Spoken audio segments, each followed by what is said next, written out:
Mengejutkan, pernyataan Tony RM, kuasa hukum Peggy Setiawan, yang menilai langkah Rasman Arief Nasution melaporkan Hakim Eman Sulaiman ke Komisi Yudisial dan Badan Pengawas Mahkamah Agung. Pernyataan tersebut dilontarkan Tony RM kemarin, sehari setelah Rasman resmi melaporkan Hakim Eman Sulaiman. Lantas, seperti apa pengakuan Tony terkait pihaknya dan juga pihak Polda Jawa Barat yang telah menilai bahwa Hakim Eman Sulaiman tidak melanggar kode etik dalam menyidangkan kasus pra-peradilan Peggy Setiawan?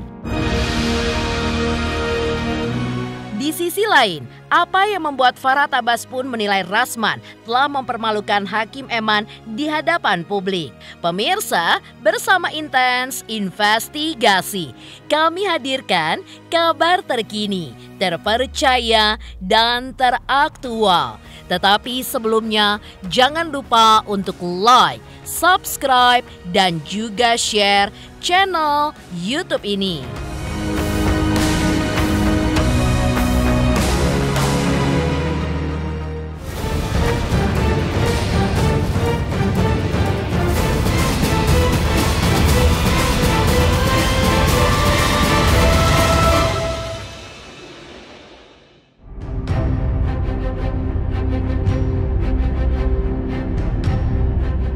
Polemik panas kini bergulir pasca Rasman Arief Nasution benar-benar melaporkan Hakim Eman Sulaiman ke Komisi Yudisial dan juga Badan Pengawas Mahkamah Agung RI 2 hari lalu. Aksinya itu pun menuai beragam tanggapan, bahkan dari sesama praktisi hukum. Pihak Peggy Setiawan selaku penggugat dalam kasus pra-peradilan yang diputuskan oleh Hakim Eman Sulaiman. Pasalnya, Rasman bukanlah pihak yang terlibat dalam perkara gugatan pra-peradilan. Sementara pihak tergugat yaitu pihak Polda Jawa Barat sudah menerima putusan Hakim Eman Sulaiman dan tidak mempersoalkan kode etik hakim dalam berperkara karena dinilai sudah bersikap bijaksana dan juga adil. Karena itulah Tony RM selaku kuasa hukum Peggy Setiawan mengaku bingung dengan langkah Rasman tersebut.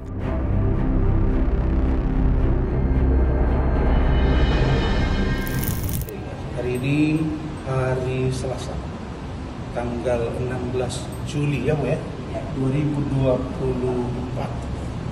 pukul 14 tepat dengan Ibu. Saya Dr. Haji Rasman Arief Nasution bersama dengan Managing Partner Law Saudara Ahmad Rahmat Riyadi Siregar SMA, Saudara Wafi, dan dua orang lagi teman kami, Saudara Andrizal Esa dan Saudara John Rafri Esa, resmi hari ini mengajukan permohonan dan atau pengaduan untuk menguji, mendalami terkait dengan putusan Bapak Eman Sulaiman yang ditunjuk sebagai hakim tunggal yang memutus perkara pra-peradilan atas nama Peggy Setiawan yang diajukan oleh para kuasa hukum. Apa yang saya lakukan ini bukan saya benci kepada hakim. Saya tahu hakim juga banyak, keluarga teman-teman saya juga banyak. Kita ingin kepastian hukum agar tidak satu pun dari penegak hukum bisa melampaui dan atau melakukan sesuatu di luar kewenangan. Kalau ternyata beliau benar, monggo, tidak ada masalah. Tapi kalau ada yang harus dikoreksi, tentu harus dilakukan koreksi. Demi apa? Demi keadilan itu sendiri. Demikian, terima kasih Allahumma fil aqamit thariq. Wassalamualaikum warahmatullahi wabarakatuh. Selamat siang. Setelah tadi saya Dr. Ran dan Saudara Rahmat Riyadi saya pada Saudara Wafi sendiri saya hukum dan mewakili dua anggota kami, Imran Pokok. Kami juga setelah tadi mendatangi dan menyerahkan surat pengaduan ke Komisi Yudisial, kita sekarang sudah menerima dan terima surat pengaduan ke Badan Pengawas Mahkamah. Betul ya Pak ya? Dengan siapa Pak? Enrico. Dengan Enrico. Mudah-mudahan surat ini akan dapat menjadi bahan untuk menguji putusan dari Bapak atau Yang Mulia Hakim Eman Sulaiman. Sekali lagi, kita melakukan ini dalam rangka constitutional complaint, bukan karena pribadi dan bukan karena kebencian. Karena saya percaya hakim-hakim Indonesia tentu ingin memutus yang sebaik-baiknya dan seadil-adilnya. Tapi bisa jadi hakim tersebut mungkin lalai atau mungkin melampaui kewenangan. Karena itu setelah selesai kami dapatkan nanti jawaban dari dua lembaga yang sangat terhormat ini, barulah kami pertimbangkan untuk mengambil langkah-langkah selanjutnya. Pak Rasman ini tidak ada hubungannya dengan perkara. Dia kuasanya siapa? Ya, kuasanya siapa dia? Polisinya saja, Polda Jawa Baratnya saja. Begitu pra peradilan putus, ya, malamnya, siangnya itu langsung jumpa pers atau konferensi pers menyatakan bahwa Polda Jawa Barat penyidiknya ini akan mematuhi putusan pra peradilan dan malamnya langsung membebaskan Peggy Setiawan. Itu artinya Poldanya saja, ya, itu mentaati putusan. Lalu kalau Pak Rasman, ya, ini membela siapa? Melaporkan hakim Pak Eman Sulaiman, hakim pra peradilan ini, para pihaknya saja, ya, tidak mempersoalkan perilaku hakim. Termohonnya saja yang dalam hal ini dikalahkan, ya, tidak menerima, ya, tidak mempersoalkan, menerima putusan hakim, ya. Jadi bingung saya, Pak Rasman ini kepentingannya apa, membela siapa, untuk kepentingan siapa, kuasanya siapa, kan itu. Jadi walaupun setiap warga negara berhak, ya, kalau ditanya ini kaget nggak, ya saya bingung. Saya rasa sih Pak Eman Sulaiman ini dilaporin juga ketawa-tawa aja itu. Iya, karena apa, Pak Rasman nggak ada hubungannya dengan perkara gitu loh, bukan pihak yang berperkara. Dan lagi pula mengenai perilaku hakim juga tidak dipersoalkan oleh para pihak, baik pihak pemohon maupun termohon gitu loh. Ya, ini kan negara hukum. Sekarang yang dilakukan Rasman juga itu kan cara-cara yang secara hukum kan, bukan dengan mendatangi hakim, ya, Pak Eman, kemudian melakukan tindakan-tindakan kekerasan atau apa, enggak kan itu. Itu kan secara hukum. Kalau secara hukum kan gambarannya sudah tadi saya gambarkan, sudah saya jelaskan. Jadi hasilnya atau proses hukumnya, ya, terhadap Pak Eman Sulaiman kalau memang benar, ya, sudah dilaporkan, sudah saya gambarkan tadi, tidak akan ditemukan perilaku hakim, perilaku Pak Eman Sulaiman yang bertentangan atau yang melanggar kode etik. Tony RM menegaskan, Komisi Yudisial merupakan sebuah institusi yang menilai apakah hakim dalam memutuskan sebuah perkara sudah sesuai dengan kode etik hakim dalam beracara. Dan menurut Tony, ketika Hakim Eman Sulaiman dalam memutuskan perkara pra-peradilan yang diajukan Peggy Setiawan telah dinyatakan adil, bijaksana, dan objektif, baik oleh pihak penggugat maupun oleh pihak tergugat. Dan dalam memutuskan perkara, Hakim Eman sama sekali tidak melanggar kode etik. Karena itulah Tony RM juga yakin jika nanti Komisi Yudisial menanggapi laporan Rasman tidak akan menemukan pelanggaran kode etik pada Hakim Eman. Kalau memang benar, ya, Pak Rasman itu sudah melaporkan Hakim Eman Sulaiman ke Komisi Yudisial, yang perlu masyarakat ketahui adalah Komisi Yudisial itu berwenang untuk memeriksa perilaku hakim, ya, bukan putusan, ya, bukan memeriksa putusan, tetapi memeriksa perilaku hakim saat bersidang. Jadi perilaku hakim saat bersidang ini, ya, itu sudah disampaikan baik oleh pemohon maupun termohon, para pihak yang berperkara, ya, pemohon dalam hal ini pengacaranya atau penasihat hukumnya Peggy Setiawan, dan termohon itu dari pihak Polda, ya, itu pada hari Jumat sebelum putusan, ya, itu menyampaikan bahwa pemohon menyampaikan bahwa Pak Eman Sulaiman dalam memimpin sidang, ia telah bersikap arif dan bijaksana, telah fair, telah adil, telah memberikan kesempatan yang sama. Jadi tidak ada perilaku Pak Eman Sulaiman atau perilaku hakim pra peradilan yang dipersoalkan oleh pemohon. Begitu juga oleh termohon. Saat memberikan testimoninya itu, pendapatnya itu, bahwa termohon juga menyampaikan, ya, pihak Polda menyampaikan bahwa Pak Eman Sulaiman dalam memimpin sidang itu telah bersikap arif dan bijaksana. Nah, memberikan kesempatan yang sama, fair, adil, objektif. Sehingga mengenai perilaku hakim ini clear. Saat sidang tidak ada perilaku yang dipersoalkan oleh para pihak. Lantas Rasman kan kapasitasnya itu legal standingnya sebagai apa dalam melaporkan Pak Eman Sulaiman. Tapi tidak apalah, misalnya Pak Rasman melaporkan karena sebagai warga negara ya silakan saja. Tetapi kami yakin tidak akan nanti ditemukan perilaku hakim yang menyimpang atau perilaku hakim yang melanggar kode etik profesi hakim, ya, perilaku hakim. Kami yakin. Kenapa?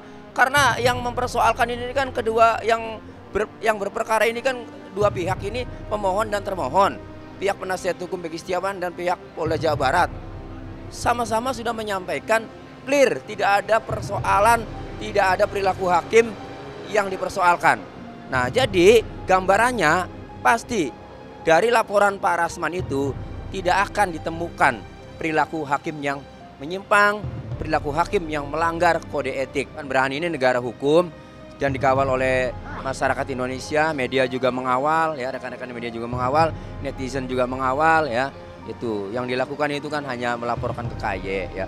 Itu silakan saja, ya, hak Pak Rasman silakan.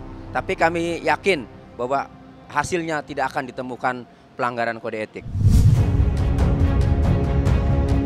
Tak hanya Tony RM selaku kuasa hukum Peggy Setiawan saja, Farhad Abbas, seteru Rasman dan kuasa hukum Saka ikut memberikan tanggapannya atas langkah Rasman Arief Nasution yang telah melaporkan Hakim Eman Sulaiman ke Komisi Yudisial dan Badan Pengawas Mahkamah Agung. Farhad Abbas justru mempertanyakan posisi dan kedudukan Rasman dalam melaporkan Hakim Eman Sulaiman, bahkan ia pun menduga jika Rasman telah mempermalukan Hakim Eman Sulaiman di hadapan publik. Dampak emosinya Rasman ketika saya mengkomplain dia bahwa apa kapasitas kamu melaporkan Hakim Eman KY, Komisi Yudisial, ya? Apa kapasitasnya? Rasman ini mewakili siapa? Siapa yang dirugikan daripada putusan Komisi Yudisial, ya? Dan cara-cara Rasman mempermalukan hakim itu bukan untuk menjaga kehormatan hakim dengan mengadukan Komisi Yudisial, tapi dia mempermalukan lebih dahulu, mengumumkan, ya, tanpa tahu dasar dan legal standingnya itu apa di situ. Gitu. Oleh karena itu, ini saya ingatkan kepada hakim seluruh Indonesia, catat orang ini, catat. Karena kalau seorang advokat yang baik, dia bisa menjaga kehormatan dan martabat sesama kliennya, sesama rekan seprofesi, sesama penegak hukum lainnya, jaksa, hakim, dan polisi.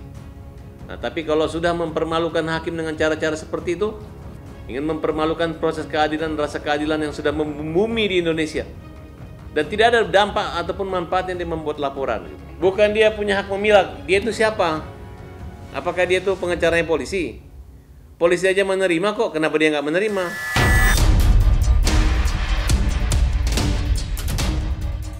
Selaku seteru Rasman, Farhad Abbas juga menyatakan ia pun siap mendukung Hakim Eman Sulaiman jika nanti ia dinyatakan tidak terbukti melanggar kode etik hakim oleh Komisi Yudisial untuk melaporkan balik Rasman Arief Nasution ke polisi dengan tuduhan melakukan pencemaran nama baik atas dirinya. Apalagi menurut Farhad, status Rasman dalam laporannya itu, ia tidak berada dalam pihak yang sedang berperkara. Ingat Hakim Eman, laporin orang ini. Kalau hakim tidak dapat hukuman, laporin orang ini. Ya, saya mengajak semua hakim-hakim ikut tandai orang ini. Orang ini bukan mewakili pengacara secara umum, dia hanya mewakili pribadinya aja. Nggak tahu siapa yang bayar dia, apa keuntungannya di situ. Berani sekali dia nongol seperti itu. Kalau dia mengatakan dia dengan Niko Kili-Kili tidak bisa dipisahkan. Hei, kamu ngaku berteman dengan Niko Kili-Kili, tapi Niko Kili-Kili yang kasusnya bebas oleh hakimnya, kamu hajar hakimnya. Sama aja kau nggak menghargai orang.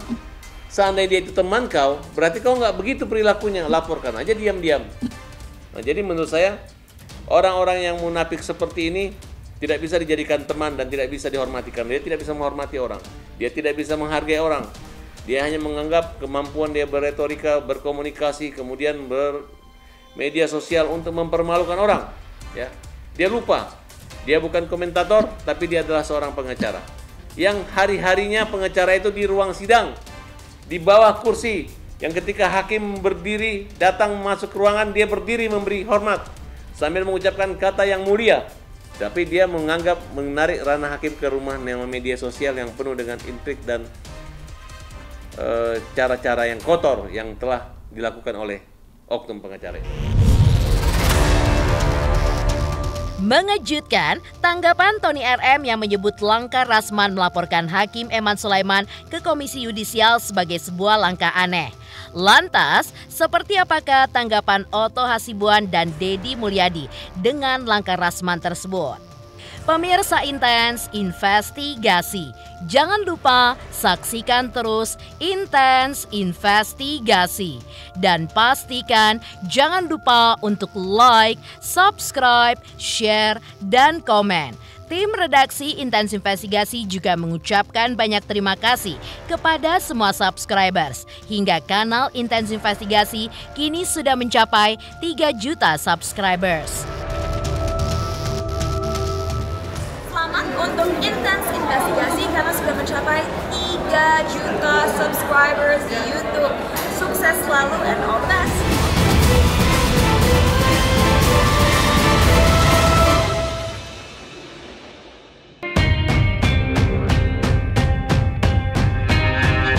Aksi Rasman Arif Nasution yang melaporkan Hakim Eman Sulaiman ke Komisi Yudisial dan juga Badan Pengawas Mahkamah Agung mendapatkan sorotan dari sesama praktisi hukum. Di antaranya adalah Otto Hasibuan. Ketua Umum Pradi ini juga menilai aksi Rasman tersebut hanya akan membuat Hakim Eman Sulaiman semakin terkenal di kemudian hari. Apalagi menurut Otto, metode Hakim Eman Sulaiman dalam memutuskan perkara pra-peradilan Peggy Setiawan sangat bisa dipertanggungjawabkan. Karena itu, sudah sepatutnya putusan Hakim Eman Sulaiman justru harus didukung oleh masyarakat dan bukan dilaporkan. Namun, Otto pun tetap memaklumi langkah Rasman yang melaporkan Hakim Eman Sulaiman karena itu merupakan wujud dari haknya sebagai warga negara yang bisa melaporkan siapa saja karena nantinya Komisi Yudisial dan Badan Pengawas Mahkamah Agung yang akan menilai.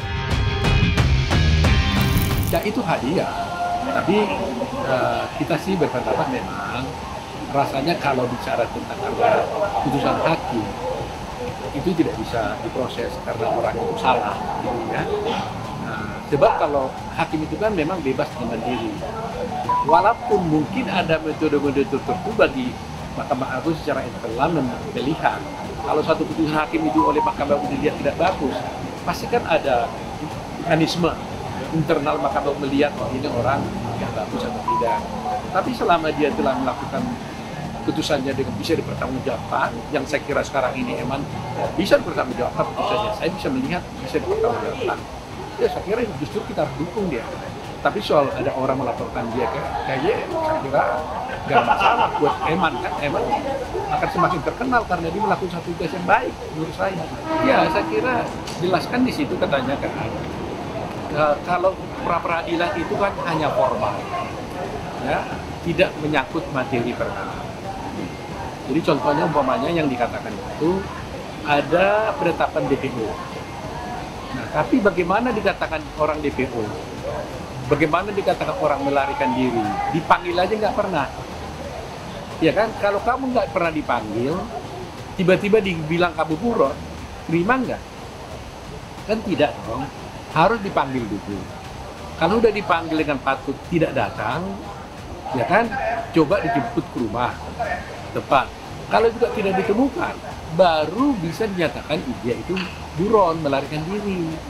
Nah, jadi saya kira pertimbangan hakimnya itu tepat. Sementara itu, Deddy Mulyadi yang notabene adalah mantan Bupati Purwakarta juga menanggapi aksi Rasman Arif Nasution yang melaporkan Hakim Eman Sulaiman ke Komisi Yudisial dan Badan Pengawas Mahkamah Agung, di mana ia beranggapan jika aksi tersebut tidak menghargai upaya hakim dalam memenuhi rasa keadilan masyarakat yang haus akan keadilan. Menurut Deddy Mulyadi, putusan Hakim Eman harus dihargai karena itu adalah putusan terbaik, terjujur, dan juga memuaskan hati rakyat Indonesia. Karena itulah, Deddy pun juga menilai jika Hakim Eman tidak pantas untuk dilaporkan seperti yang dilakukan oleh Rasman. Hakim jujur hakim yang sederhana, hakim yang sudah memberikan rasa adil di tengah-tengah masyarakat harus mendapat apresiasi dari seluruh rakyat Indonesia. Karena Hakim Eman Sulaiman adalah hakim yang hari ini sudah menjadi seorang hakim yang mampu menjawab seluruh kegelisahan publik di Indonesia. Wajar Hakim Eman diberikan apresiasi oleh seluruh rakyat Indonesia, bukan dilaporkan. Rakyat Indonesia bisa menilai, ya kan, bahwa Hakim Eman Sulaiman hari ini adalah hakim yang terbaik, yang terjujur yang kita dapatkan pada saat ini.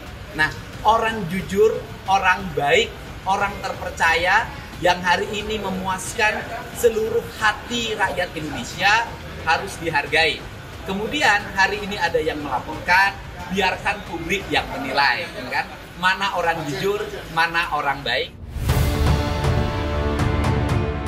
Pemirsa Intens Investigasi, jangan lupa saksikan terus Intens Investigasi.